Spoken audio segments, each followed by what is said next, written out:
नमस्कार दोस्तों, आप सभी का अभी की दुनिया एकेडी चैनल में स्वागत है। 19 अक्टूबर 2021 के द हिंदू न्यूज़पेपर के सभी महत्वपूर्ण समाचारों को पढ़ना शुरू करते हैं। इन समाचारों की जो सबसे बड़ी न्यूज है उसका टाइटल है army trains officers posted along LAC in Tibetology. तो चलिए इसे पढ़ते हैं। तिब्बत में एलएसी पर तैनात अधिकारियों को सेना प्रशिक्षण देती है। तिब्बती संस्कृति में वास्तविक नियंत्रण रेखा एलएसी पर तैनात अपने अधिकारियों और जवानों को उन्मुख करने और उन्हें सूचना युद्ध को बेहतर ढंग से समझने के लिए तैयार करने की दृष्टि सेना ने केंद्रीय संस्थान के साथ गठजोड़ कर तिब्बत विज्ञान में एक पाठ्यक्रम शुरू किया है। अरुणाचल प्रदेश में हिमालयी संस्कृति के अध्ययन के लिए 15 प्रतिभागियों के पहले बैच को इस साल मार्च से मई तक प्रशिक्षित किया गया था। अरुणाचल प्रदेश के टेंगा में 5 माउंटेन डिवीजन के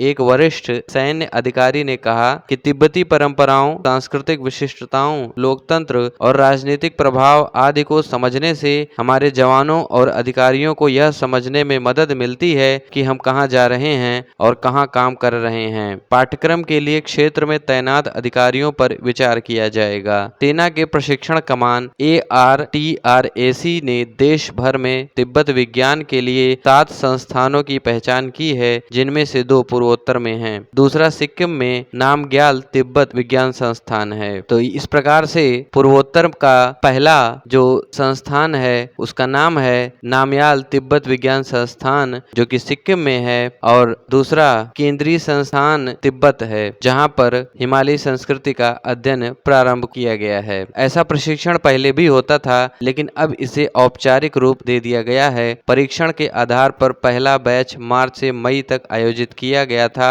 और सेना ने संस्थान के साथ एक समझौता ज्ञापन में प्रवेश किया गया है। दूसरा कोर्स अगले महीने शुरू होने वाला है। वर्तमान में प्रत्येक पाठ्यक्रम में लगभग 15 से 20 प्रतिभागियों के साथ एक वर्ष में 2 पाठ्यक्रमों की योजना बनाई गई है। अधिकारी ने कहा कि देश भर में अब तक लगभग 150 अधिकारियों को विभिन्न केंद्रों पर प्रशिक्षित किया जा चुका है। एक अन्य अधिकारी ने कहा कि एक लंबे पाठ्यक्रम की योजना बनाई जा रही थी और 3 महीने के पाठ्यक्रम का प्रस्ताव ARTRAC को भेजा गया था। अधिकारी ने समझाया कि प्रशिक्षित अधिकारी अपनी बटालियनों में प्रशिक्षकों के रूप में कार्य करेंगे और कुछ वर्षों में हमारे पास तिब्बती मुद्दों की समझ रखने वाले कर्मियों की एक बड़ी संख्या होगी। अधिकारी ने कहा कि प्रारंभिक पाठ्यक्रम के 42 दिनों के दौरान तिब्बती इतिहास, भू राजनीति और वर्तमान राजनीतिक गतिशीलता को व्याख्यान और केस स्टडी के रूप में शामिल किया गया था।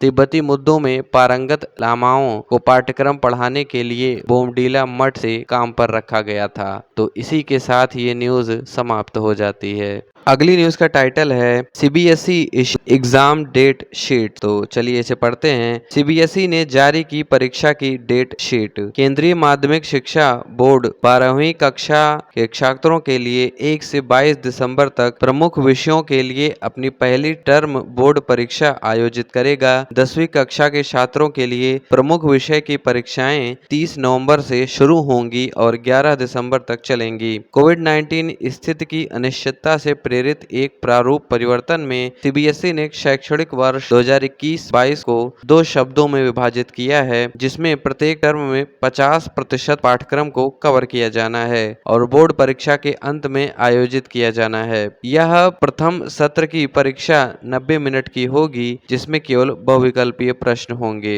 ये महामारी के दौरान छात्रों को सुविधा को ध्यान में रखते हुए और उनकी यात्रा की दूरी को कम करने के लिए बड़ी संख्या में स्कूलों को स्व केंद्र के रूप में तय किया जाएगा, जिसका अर्थ है कि छात्र अपने स्वयं के स्कूलों में परीक्षा लिखेंगे। CBSE परीक्षा नियंत्रक संयम भारद्वाज डेट शीट जारी होने के बाद पत्रकारों से ऐसा कहते हैं। अन्य छात्रों के लिए CBSE यह सुनिश्चित करेगा कि उन्हें अपने घर के स्कूलों से बहुत दूर यात्रा करने के लिए मजबूर न किया जाए। उन्होंने कहा कि परीक्षा सुरक्षित, निष्पक्ष और बिना किसी अप्रिय घटना के सुनिश्चित करने के लिए सभी केंद्रों पर बाहरी पर्यवेक्षकों को नियुक्त किया जाएगा। ये 12वीं कक्षा में 19 प्रमुख विषयों और 10वीं कक्षा में 9 प्रमुख विषयों के लिए की जा रही व्यवस्थाएं हैं, जो अधिकांश स्कूलों द्वारा प्रस्तुत की जाती हैं। 12वीं कक्षा में पेश किए गए 95 छोटे विषयों और 10वीं कक्षा में पेश किए गए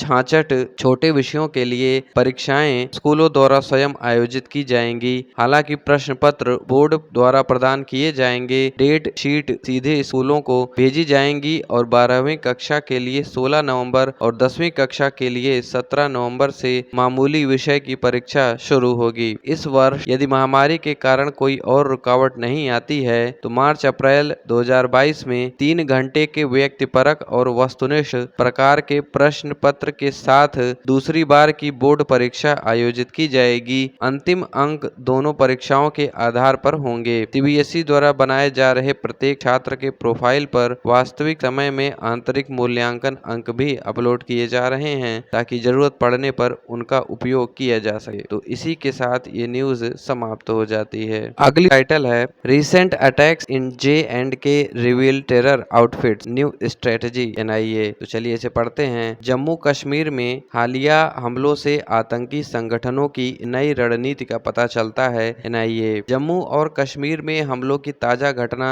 औद्योगिक विकास को बढ़ावा देने और विभिन्न श्रेणी के लोगों के अधिवास का दर्जा देने संबंधी उन्हें नौकरियों या अन्य लाभों के लिए बनाने के लिए सरकार द्वारा दिए जा रहे उपायों को पटरी से उतारने के लिए आतंकवादी संगठनों की नई रणनीति का एक हिस्सा है। सितंबर के अंतिम सप्ताह में अपलोड की गई एक ब्लॉग पोस्ट में अगस्त 2019 में जम्मू कश्मीर के विशेष दर्जे को कमजोर करने और उसके बाद केंद्र शासित प्रदेशों यूटी में विभाजन के बाद सरकार द्वारा उठाए गए कई उपायों के मद्देनजर आतंकवादियों द्वारा अपनाई जाने वाली रणनीति के बारे में बताया गया। इलेक्ट्रॉनिक्स और सूचना प्रौद्योगिकी मंत्रालय के आदेश पर अब ब्लॉग को ब्लॉक कर दिया गया है। ब्लॉग की सामग्री को आतंकवादी संगठनों के बीच प्रसारित किया गया था, जिसके बाद जम्मू कश्मीर में अब तक 11 नागरिकों की हत्या कर दी गई है। पीड़ितों में प्रवासी श्रमिक शामिल हैं। रविवार को आतंकवादियों ने एक किराए के आवास में प्रवेश किया और कुलगाम में 2 प्रवासी श्रमिकों की गोली मारकर हत्या कर दी। आतंकवाद निरोधी अभियानों में सुरक्षा बलों ने पिछले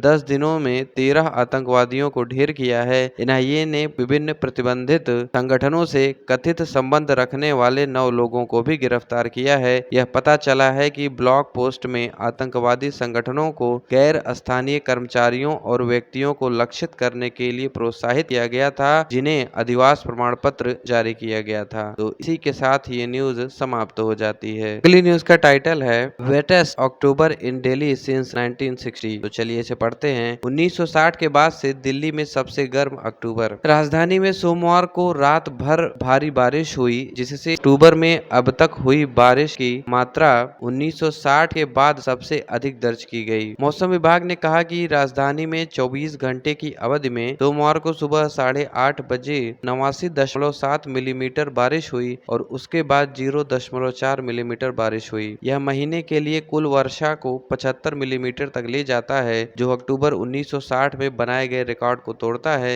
जिसमें 93.4 मिलीमीटर बारिश दर्ज गई। बारिश के कारण लोक निर्माण विभाग PWD में जलभराव हो गया और सोमवार को पूरे शहर के अंडरपास, फ्लाईओवर और प्रमुख जंक्शनों से 34 कॉल आए। PWD के एक अधिकारी ने कहा कि हालांकि शिकायतें एजेंसी द्वारा संवेदनशील के रूप में वर्गीकृत सभी स्थानों से संबंधित हैं, लेकिन जल भराव की तीव्रता गंभीर नहीं होने के कारण वाहनों की आवाजाही प्रभावित नहीं हुई। शिकायतें मुख्य रूप से पुल, Prahladpur underpass, Minto bridge, ITO, WHO building, Azadpur Mandi और इसके आसपास धौला कुआं, NH8, मथुरा रोड और रिंग रोड पर स्थित कुछ बिंदुओं जैसे स्थानों से उत्पन्न हुई थी। बारिश ने अधिकतम तापमान 23.9 डिग्री सेल्सियस दर्ज किया, जो सामान्य से 9 डिग्री ठंडा था। पिछले दिन दर्ज किए गए 30.4 डिग्री सेल्सियस से तेज गिरावट आई। न्यूनतम तापमान 20.1 डिग्री सेल्सियस रहा, जो सामान्य से 2 डिग्री अधिक था। तो इसी के साथ ये न्यूज समाप्त हो जाती है। अगली न्यूज का टाइटल है गवर्नमेंट स्टार्ट्स कैंपेन टू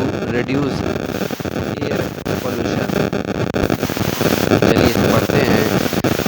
सरकार ने वायु प्रदूषण कम करने के लिए अभियान शुरू किया। दिल्ली सरकार ने सोमवार को राजधानी में रेड लाइट ऑन गाड़ी ऑफ अभियान शुरू किया।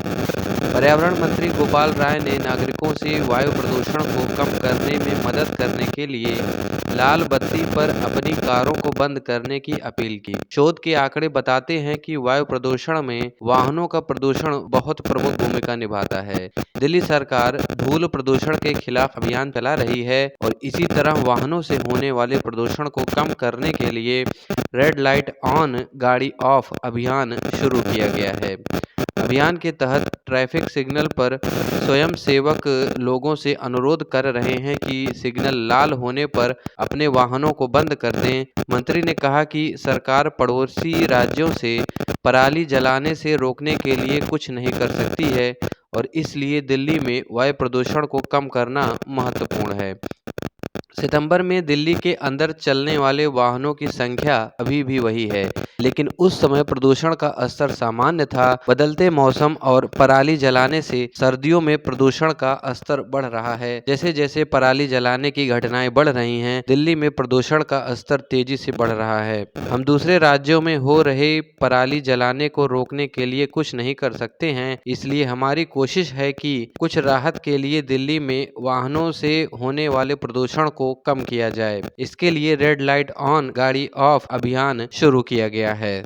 तो इसी के साथ ये न्यूज समाप्त हो जाती है। इस न्यूज का टाइटल है sero survey in Haryana peg positivity at 76.3%। तो चलिए इसे पढ़ते हैं। हरियाणा में सर्वे में 76.3% सकारात्मकता आंकी गई। पूरे हरियाणा में तीसरे सर्वेक्षण में सीरो पॉजिटिविटी दर 76.3%, शहरी में 78.1% और ग्रामीण क्षेत्रों में 75.1% पाई गई है। पहले और दूसरे चरण में सकारात्मकता दर क्रमशः 8% और 14.8% थी। यानी कि पहले और दूसरे दौर में सकारात्मकता दर शहरों में 8% और ग्रामीण क्षेत्रों में 14.8% थी, जो कि अब 78.1% और 75.1% क्रमशः पाई गई हैं। तीसरे दौर की रिपोर्ट को जारी करते हुए स्वास्थ्य मंत्री अनिल विज ने कहा कि 6 से 9 और 10 से 17 आयु वर्ग के बच्चों में सकारात्मकता दर क्रमशः 69.8% और 73.2% थी। इसी तरह 75.3% पुरुषों और 70.1% महिलाओं में संक्रमण के खिलाफ एंटीबॉडी विकसित होने का पता चला है। टीका लगाने वाले लोगों में 81.6% और टीकाकरण न करने वालों में 75.5% की सकारात्मकता दर पाई गई है। श्री विज ने कहा कि सर्वेक्षण यह पता लगाने के लिए किया गया था कि क्या टीकाकरण के कारण या स्वाभाविक रूप से कोविड-19 एंटीबॉडी विकसित हुई थी। उन्होंने कहा कि टीकाकरण के बाद विकसित एंटीबॉडी की पहचान स्पाइक प्रोटीन एंटीबॉडी टेस्ट द्वारा की गई है। कुरुक्षेत्र में सबसे अधिक 85% सेरो पॉजिटिविटी दर और फरीदाबाद में सबसे कम 64.2% देखी गई।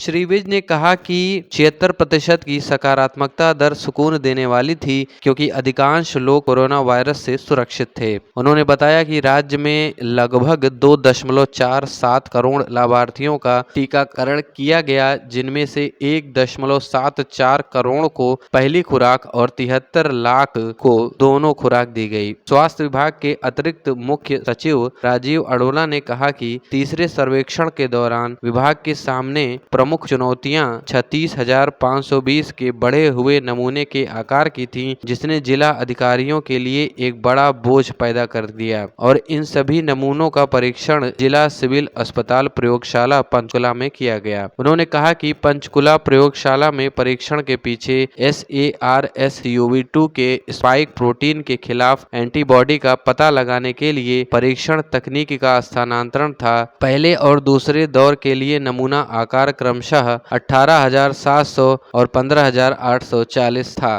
तो इसी के साथ ये न्यूज समाप्त हो जाती है। अगली न्यूज का टाइटल है Mumbai loss 40% green cover between 1991 and 2018। तो चलिए इसे पढ़ना शुरू करते हैं। मुंबई ने 1991 और 2018 के बीच 40% ग्रीन कवर खो दिया। मुंबई ने 1991 और 2018 के बीच अपनी खुली भूमि, बिना किसी वनस्पति के बंजर स्थान, 40% हरे भरे आवरण, जंगल और झाड़ियां और लगभग 30% जल निकायों, झीलों, तालाबों, बाढ़ के मैदानों को खो दिया है। हाल के एक अध्ययन में कहा गया है कि इसी अवधि में क्षेत्र में 66% की वृद्धि हुई है। यह निष्कर्ष निकाला है कि शहर में 27 वर्षों में 2 डिग्री सेल्सियस औसत तापमान वृद्धि देखी गई है। नई दिल्ली में प्राकृतिक विज्ञान संकाय, जामिया मिलिया इस्लामिया के शोधकर्ता, हैदराबाद में मानिया विश्वविद्यालय और उत्तर प्रदेश में अलीगढ़ मुस्लिम विश्वविद्यालय ने अपने अध्ययन के माध्यम से मुंबई के तटीय शहर में भूमि उपयोग, भूमि कवर परिवर्तन के जवाब में शहरी heat island dynamics Indian society of remote sensing के पीयर रिव्यू स्प्रिंगर जर्नल में प्रकाशित पाया कि शहरीकरण और परिदृश्य परिवर्तन गति के साथ यह उम्मीद की जाती है कि शहरी हीट आइलैंड की तीव्रता में और वृद्धि होगी। सैटेलाइट इमेजरी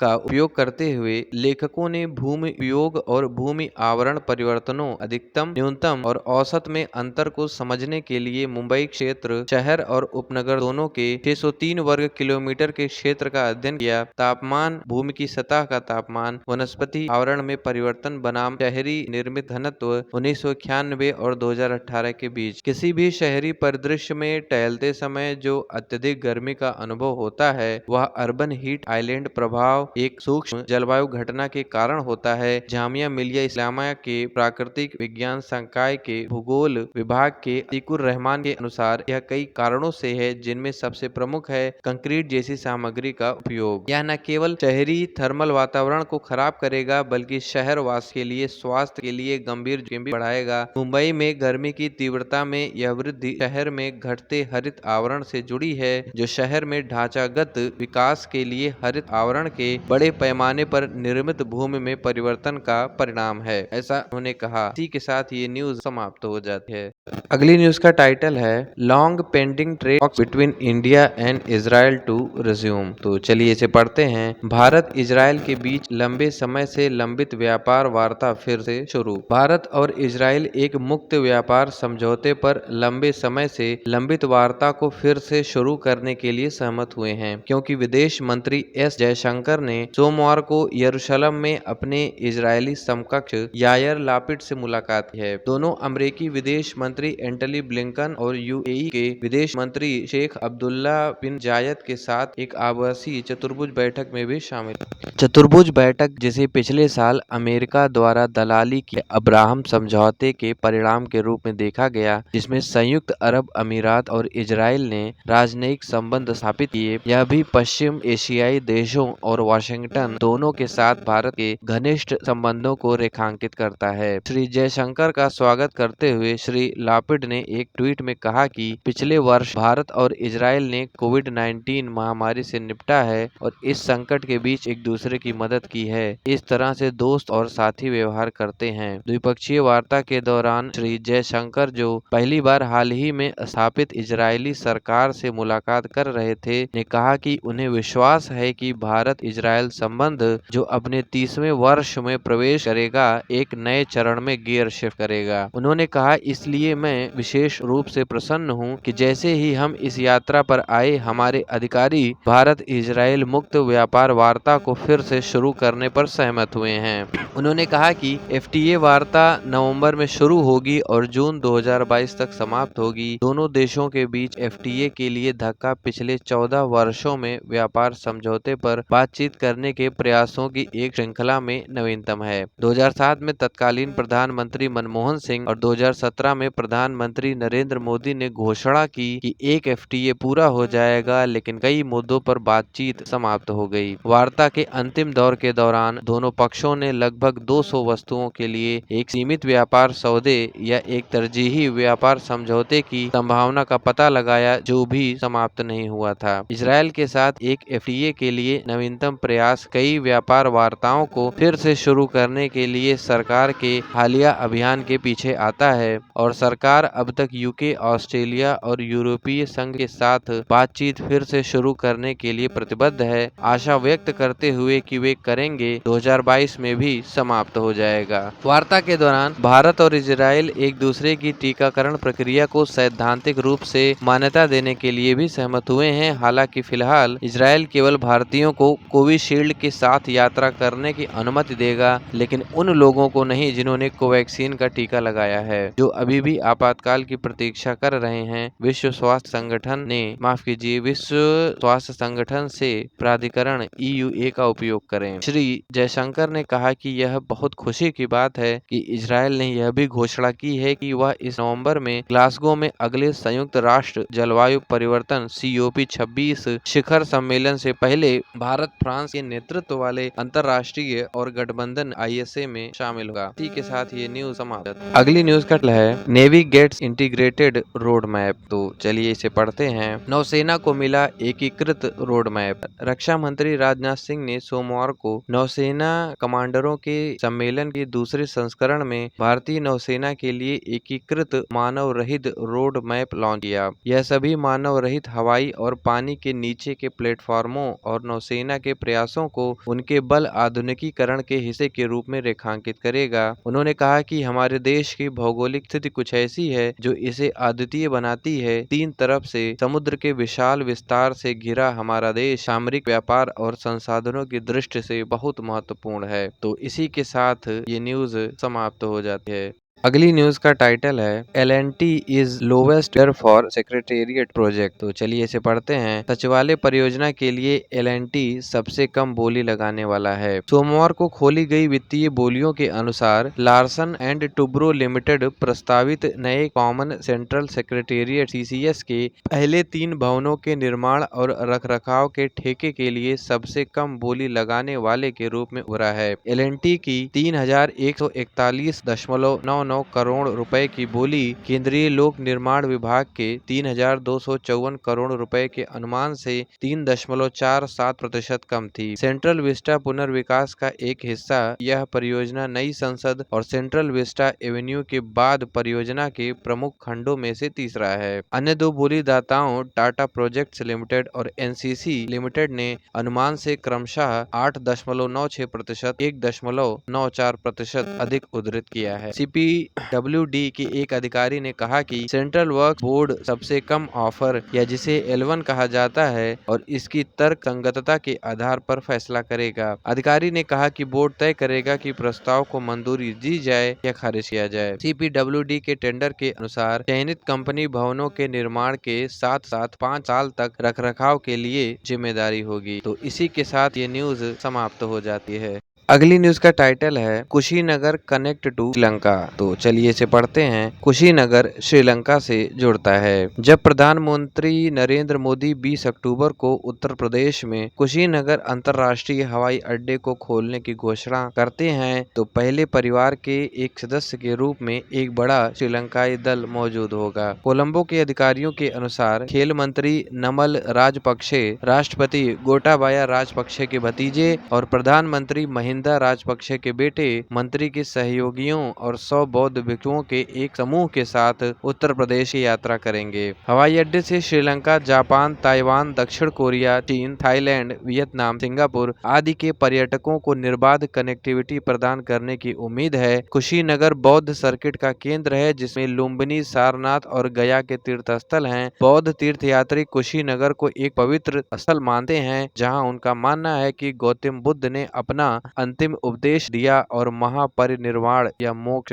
प्राप्त किया। बुधवार को उद्घाटन उड़ान कोलंबो श्रीलंका से हवाई अड्डे पर उतरेगी, जिसमें गणमान्य व्यक्तियों और बौद्ध भिक्षुओं का 125 सदस्यीय प्रतिनिधिमंडल होगा। इस अवसर को चिन्हित करने के लिए श्रीलंका कोलंबो के पास एक लोकप्रिय बौद्ध मंदिर केलानिया राजमह विहार में प्रसिद्ध श्रीलंकाई कलाकार सोलियास मेंडिस द्वारा चित्रित 2 भित्ति चित्रों की तस्वीरें भारत को प्रस्तुत करेगा। नई दिल्ली में श्रीलंकाई उच्चायोग के अधिकारियों ने द हिंदू को बताया। भित्ति चित्रों में से एक में सम्राट अशोक के पुत्र अरहत भिक्खु महिंदा को दर्शाया गया है, जो श्रीलंका के राजा देवनमपियातीस को बुद्ध का संदेश देते हैं। दूसरा श्रीलंका में सम्राट की बेटी थेरी भिक्खुनी संघमिता के आगमन को दर्शाता है, जिसमें एक पवित्र बोधि वृक्ष का पौधा है, जिसके तहत सिद्धार्थ गौतम को ज्ञान प्राप्त हुआ था। यह इशारा ऐसे समय में आया है जब श्रीलंका और भारत अपनी साझा बौद्ध विरासत के माध्यम से संबंधों को मजबूत करने पर सहमत हुए हैं। लिट्टे को हराने में महिंदा राजपक्षे का प्रशासन को भारत के ज्ञात समर्थन के बावजूद श्रीलंका की दक्षिणी आबादी के बीच के वर्ग भारत संशयवादी बने हुए हैं, बड़े पड़ोसी से सावधान हैं, जिन्होंने श्रीलंका के जातीय संघर्ष में हस्तक्षेप किया है तमिलों के साथ मिलकर। गृह युद्ध के बाद के दशक में जो चीन के बढ़ते भाव के साथ मेल खाता है, नई दिल्ली धार्मिक और सांस्कृतिक कूटनीति का उपयोग करते हुए एक मित्र के रूप में अपनी छवि को फिर से बनाने के लिए उत्सुक है। जब भारत ने इस साल जनवरी में श्रीलंका को कोविशील्ड वैक्सीन की 5 लाख खुराक की पहली खेप भेजी, तो कोलंबो में भारतीय उच्चायोग ने एक ट्वीट में इसके लिए आगमन को धन्य पोया दिवस या पूर्णिमा के दिन को बौद्धों द्वारा पवित्र माना। श्रीलंका भी साझा बौद्ध संबंधों को बढ़ावा देने को सर्वोपरि महत्व का विषय मानता है, जैसा कि भारत में श्रीलंका के उच्चायुक्त द्वारा तैयार की गई एकीकृत देश रणनीति में उल्लिखित था। साझा बौद्ध संबंधों पर बढ़ते जोर पर वरिष्ठ राजनीतिक वैज्ञानिक जयदेव ओयंगोडा ने कहा कि एक निदंग कह सकता है कि यह एक नरम भगवाकरण की शुरुआत का प्रतीक है, लेकिन यह संकेत देता है कि भारत एक अधिक मुखर विदेश नीति रुख अपनाने जा रहा है श्रीलंका की ओर। तो इसी के साथ ये न्यूज समाप्त हो जाती है। न्यूज का टाइटल है panel to study Indian culture did not submit report. चलिए इसे पढ़ते हैं। भारतीय संस्कृति का अध्ययन करने वाले पैनल ने रिपोर्ट नहीं सौंपी एएसआई। सरकारी निकाय ने हाल ही में सूचना के अधिकार आरटीआई के जवाब में कहा कि 12,000 साल पहले से भारतीय संस्कृति के विकास का अध्ययन करने के लिए 2016 में गठित एक समिति ने भारतीय पुरातत्व सर्वेक्षण एएसआई को कोई रिपोर्ट प्रस्तुत नहीं। समिति के गठन और उसके निष्कर्षों के बारे में पूछे जाने पर एएसआई ने 11 अक्टूबर को द हिंदू द्वारा एक आरटीआई प्रश्न के जवाब में कहा कि हाँ, 12,000 साल पहले भारतीय संस्कृति के विकास का अध्ययन करने के लिए एक समिति का गठन किया गया था, जिसे 31 अक्टूबर 2016 को 1 वर्ष की अवधि के लिए दी गई थी। समिति ने एएसआई को कोई रिपोर्ट नहीं सौंपी थी। 14 सितंबर 2020 को लोकसभा में समिति के बारे में पूछे जाने पर तत्कालीन संस्कृति मंत्री प्रहलाद सिंह पटेल ने पुष्टि की कि 12,000 साल पहले से भारतीय संस्कृति की उत्पत्ति और विकास के समग्र अध्ययन के लिए एक विशेषज्ञ पैनल का गठन किया गया था। उस समय डीएमके सांसद तिरुचि शिवा और तमिलनाडु के तत्कालीन मुख्यमंत्री एड्डापी के पलानी स्वामी ने पैनल में विविधता की कमी को उठाया था, जिसमें दक्षिणी राज्यों के विद्वानों को शामिल करने का आह्वान किया गया था। संस्कृति मंत्रालय के सूत्रों ने पिछले साल सितंबर में कहा था कि पहली समिति का कार्यकाल एक रिपोर्ट के बिना समाप्त हो गया था, इसलिए विशेषज्ञों के व्यापक चयन के साथ समिति का पुनर्गठन किया जाएगा। तो इसी के साथ ये न्यूज समाप्त हो जाती है। अगली न्यूज का टाइटल है vaccine campaign lakhs despite pile up of stock. तो चलिए इसे पढ़ते हैं। स्टॉक के ढेर के बावजूद वैक्सीन अभियान पिछड़ा। स्वास्थ्य मंत्रालय के आंकड़ों ने सोमवार को कि टीके के रिकॉर्ड भंडार के बावजूद देश का टीकाकरण अभियान धीमा हो गया है, क्योंकि अधिकारियों ने एक रणनीति में खुराक के बीच व्यापक से सामान्य अंतर बनाए रखा है, जिसने कवरेज को बढ़ावा दिया है। मई के बाद से एस्ट्राजेनेका वैक्सीन का घरेलू उत्पादन 3 गुना से अधिक हो गया है, जब आपूर्ति की कमी ने देश को खुराक के बीच की अवधि को 2 गुना करके 12 से 16 सप्ताह के बीच करने के लिए प्रेरित किया। WHO द्वारा अनुशंसित 8 से 12 सप्ताह से अधिक के अंतर ने सरकार को देश के 94 करोड़ से अधिक वयस्कों में से 74% को कम से कम एक टीका खुराक देने की अनुमति दी है, जिसमें केवल 30% को पूर्ण खुराक मिली है। पिछले कुछ दिनों में सभी कोविड-19 टीकों का दैनिक स्टॉक 10 करोड़ खुराक से अधिक हो गया है, स्वास्थ्य मंत्रालय के आंकड़े बताते हैं। इसके विपरीत दैनिक टीकाकरण इस महीने औसतन 50 लाख खुराक तक गिर गया है और पिछले सप्ताह में इससे भी कम। पिछले महीने 2.5 करोड़ के दैनिक शिखर से कम है। स्वास्थ्य मंत्रालय ने कहा कि उसने खुराक में कोई बदलाव नहीं करने के लिए कोई भी बदलाव करने के लिए विशेषज्ञों के एक समूह की सिफारिशों का पालन किया, जो वैज्ञानिक और अनुभवजन्य सबूतों का वजन करके आया था। इनके प्रवक्ता ने टीकाकरण पर मंत्रालय के राष्ट्रीय तकनीकी सलाहकार समूह NTAGI का जिक्र करते हुए कहा कि NTAGI कोविशील्ड खुराक के बीच खुराक अंतराल के मामले पर सक्रिय रूप से विचार कर रहा है। हालांकि नई दिल्ली में एक चिकित्सक और महामारी विज्ञानी चंद्रकांत लहरिया ने कहा कि अकेले टीके की आपूर्ति से अंतर का निर्धारण नहीं होना चाहिए। अंतर को कम करने के लिए कोई वैज्ञानिक तर्क नहीं है। श्री लहरिया ने कहा, वास्तव में इस अंतर को बनाए रखने के लिए मजबूत सुरक्षा और लंबे समय तक चलने वाली प्रतिरक्षा देने की संभावना है। श्री लहरिया ने कहा कि देश में टीकाकरण अभियान के लिए 12 सप्ताह का अंतराल अधिक तार्किक और वैज्ञानिक था, जहां कुछ अध्ययनों से पता चला है कि कई लोगों में पहले से ही कोविड-19 संक्रमण के खिलाफ एंटीबॉडी उपस्थित थे। तो इसी के साथ ये न्यूज समाप्त हो जाती है। अगली न्यूज का टाइटल है part time employees not entitled to regularisation SC। तो चलिए इसे पढ़ते हैं।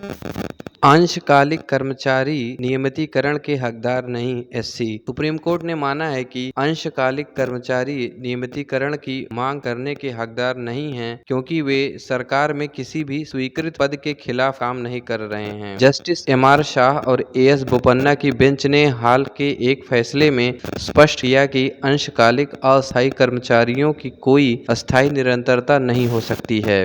न्यायमूर्ति शाह ने कहा कि जब कोई पद नहीं है तो अस्थायीता का दर्जा नहीं दिया जा सकता है। यह आगे देखा गया है कि जब काम उपलब्ध था उस अवधि के दौरान हर साल मौसमी काम जारी रखना स्थायी स्थिति का गठन नहीं करता है। यह फैसला चंडीगढ़ के एक डाकघर में अंशकालिक सफाई कर्मी के नियमितीकरण से संबंधित याचिका पर आया है। अदालत ने कहा है कि यह कानून का एक स्थापित प्रस्ताव था कि नियमितीकरण केवल राज्य या सरकार द्वारा घोषित नीति के अनुसार हो सकता है और कोई भी अधिकार के रूप में नियमितीकरण का दावा नहीं कर सकता है। अदालत ने सरकार के पक्ष में फैसला सुनाया, जिसने अंशकालिक कर्मचारियों को नियमित करने के पंजाब और हरियाणा उच्च न्यायालय के फैसले के खिलाफ अपील। अदालत ने कहा कि डाकघर में कोई स्वीकृत पद नहीं है जिसमें प्रतिवादी काम कर रहे थे, इसलिए उच्च न्यायालय द्वारा निर्णय और आदेश में जारी निर्देश स्वीकार्य नहीं है। तो इसी के साथ ये न्यूज समाप्त हो जाती है।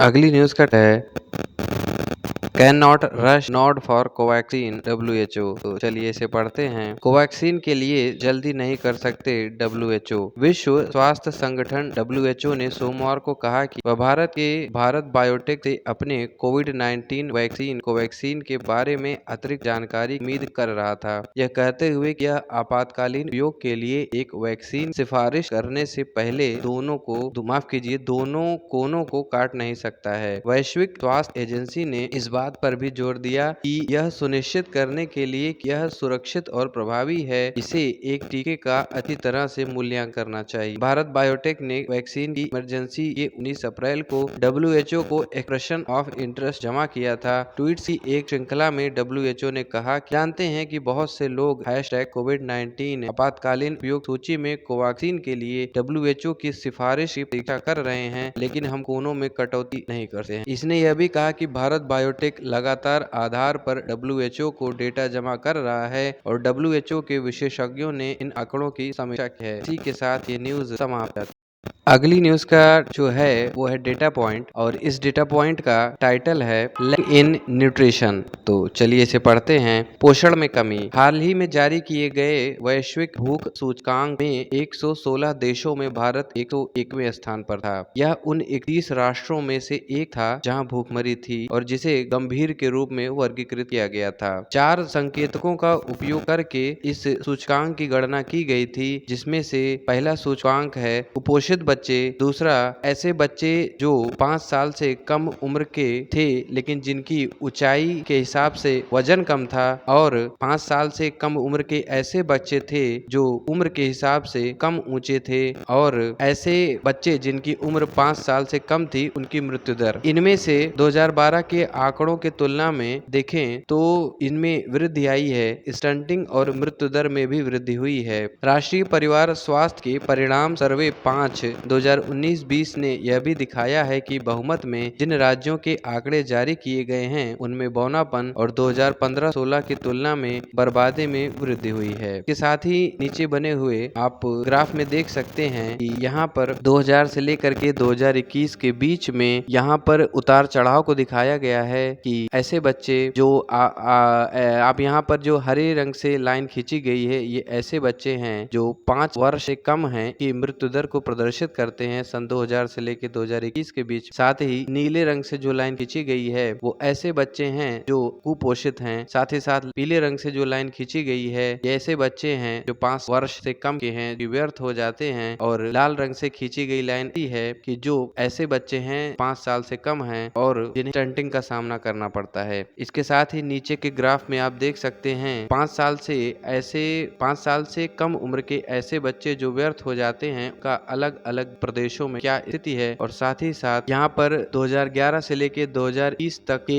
बीच में ऐसे कितने देश हैं जिन्हें हर वर्ष वैश्विक भूख सूचकांक में सम्मिलित किया गया है, और जिसमें भारत की रैंक क्या है। जिसमें आप देख सकते हैं 2011 में 122 देशों में भारत की रैंक 67 और 2021 में 116 देशों में भारत की रैंक है, जो अपने आप में अत्यंत खेदजनक। तो यहीं पर 19 अक्टूबर के द हिंदू न्यूज़पेपर के सभी महत्वपूर्ण समाचारों समाप्त होती है। वीडियो को अधिक लाइक और कमेंट करते हुए शेयर कीजिएगा। साथ ही साथ हमारे टेलीग्राम चैनल को ज्वाइन करने का लिंक चेक कमेंट और सेक्शन दोनों में दिया गया है, तो आप वहां पे जाकर हमारे टेलीग्राम चैनल ज्वाइन कर सकते हैं। आज के वीडियो के लिए फिलहाल इतना ही, मिलेंगे आपसे अगले वीडियो में। तब तक के लिए धन्यवाद और नमस्कार।